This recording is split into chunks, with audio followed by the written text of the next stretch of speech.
Ku mazina yiwe yitwa Robert Nesta Marley, akaba yarigeze kuba ari umuririmbyi w'icamamare, yarabaye umuririmbyi rurangiranwa kw'isi yose. Uyu munsi nabateguriye ikiganiro kigaruka ku mpamvu zishika kuri zitanu zatumye umuririmbyi w'icamamare yitwa Bob Marley ashobora kumenyekana kw'isi yose. Yagize uruhara runini mu gukwiragiza reggae kw'isi yose. Ubutumwa bukomeye mu ndirimbo ziwe nibwo yatanga. Yari afise ijwi ryiza, ijwi rya Afrika n'abirabure, muri make yavugira abirabure. Ijwi ryiwe ridasanzwe n'indirimbo zidasaza nizo yandika. Personality n'ubuzima bwiwe nibyo vyatumye aba uwo yarariwe. Iki nico kiganiro twabateguriye cuno munsi kigaruka ku muririmbyi yitwa Robert Nesta Marley. Robert Nesta Marley yari inde? Robert Nesta Marley yari umuririmbyi w'icamamare cane, akomoka mu gihugu ca Jamaica. Yavutse mu mwaka w'igihumbi kimwe amajana 945, apfa mu mwaka w'igihumbi kimwe amajana 981. Ni umwe mu bantu bakwiragije cane umuziki wa reggae kw'isi yose. Yari azwi cane mu mugwi wiwe witwa The Wailers, kandi indirimbo ziwe nka No Woman Cry, One Love na Redemption Song zakunzwe cane kw'isi yose. Yari kandi umuntu yashira imbere ubutumwa bw'amahoro, ubutumwa bw'urukundo hamwe n'ubutumwa bw'ubumwe. Uwo akaba yari umuririmbyi w'igihangange yamenyekanye nk'umwami wa reggae, akaba ari Bob Marley. Reka rero tuze tubabwire impamvu zishika kuri zitanu zatumye Bob Marley aba nk'umwami wa reggae. Bob Marley yagize uruhara rukomeye cane, yagize uruhara runini mu gukwiragiza reggae kw'isi yose. Bob Marley niwe yatwaye umuziki wa reggae awuvana muri Jamaica awugeza ku rwego mpuzamakungu. Niwe yatumye abantu benshi bamenya ico bita reggae, bamenya reggae ico arico. Ubutumwa bukomeye mu ndirimbo ziwe nibwo yatanga. Nkuko nari nabivuze, indirimbo ziwe ntizari izo kwinezereza gusa, zari zirimwo ubutumwa bwiza cane, ubutumwa bw'inkoramutima, ubutumwa bw'amahoro, ukwishira no kwizana, ukugwanya akarenganyo.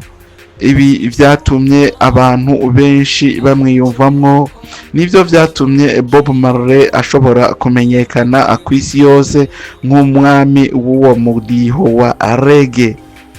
Yari ijwi rya Afrika n'abirabure, yavugira abirabure na Afrika muri rusangi. Bob Marley yarakunda abanyafrika cane, agashigikira ukwibohora n'iterambere. Ivyo n'ibintu vyamuranga muri ikamere kiwe. Yari umuntu yashigikira Afrika muri rusangi, agashigikira ukwibohora n'iterambere. Ibi vyatumye akundwa cane mu bihugu vyinshi harimwo na Afrika.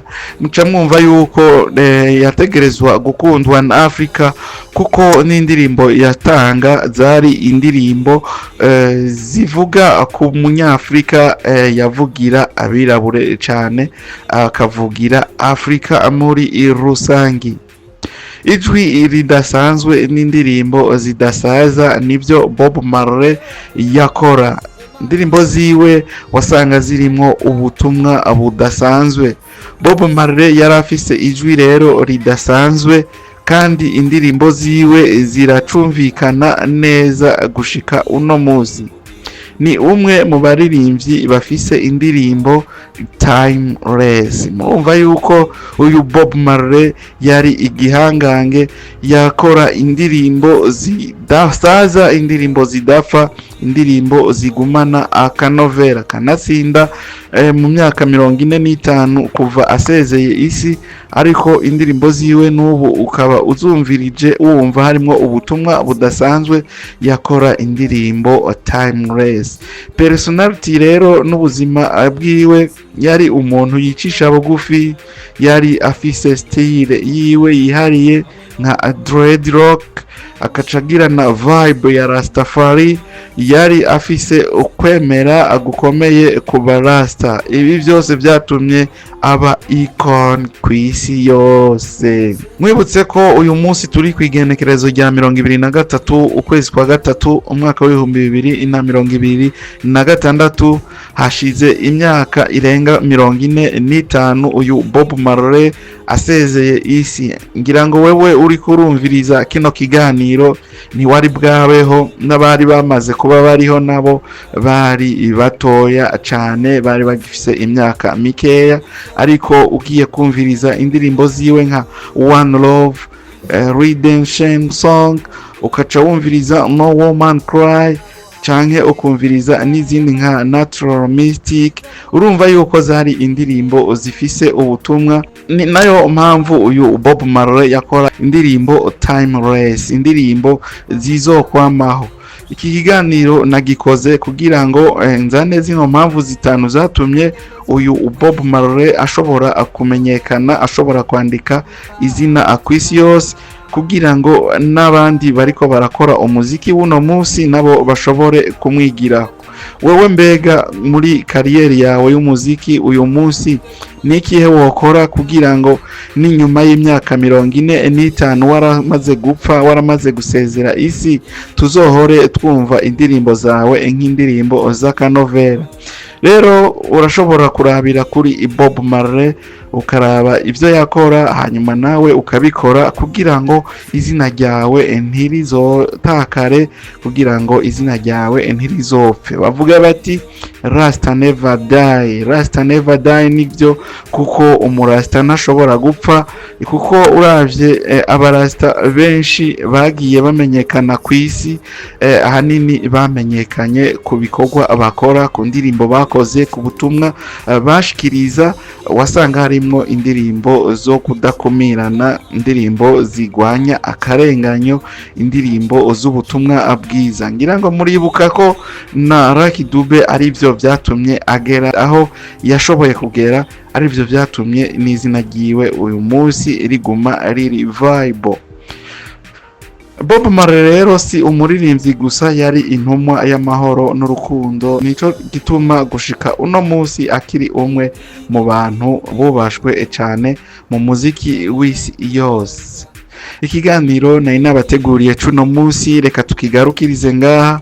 Ukaba utari bwagire subscribe, usabwe kugira subscribe, wiyunge natwe mu muryango mu bwami bwa Pisco Entertainment and Media. Turabahaye ikaze, mugire subscribe, mwiyunge natwe mu bwami bwa Pisco Entertainment and Media. Ukaba wakunze kino kiganiro, urasabwe kugira like canke ugire j'aime, kugira ngo uzohore ubona ibiganiro bica kuri runo rubuga rwacu rwa YouTube Pisco Entertainment and Media.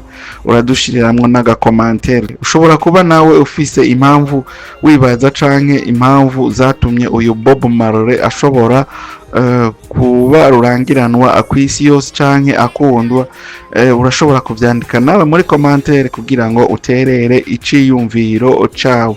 Uraza no kugira partage kugira ngo kino kiganiro gishikire uwo ari we wese, umuririmbyi wese ashobora kuba yonyumva nawe aze yirefere kuri uno mwami wa reggae.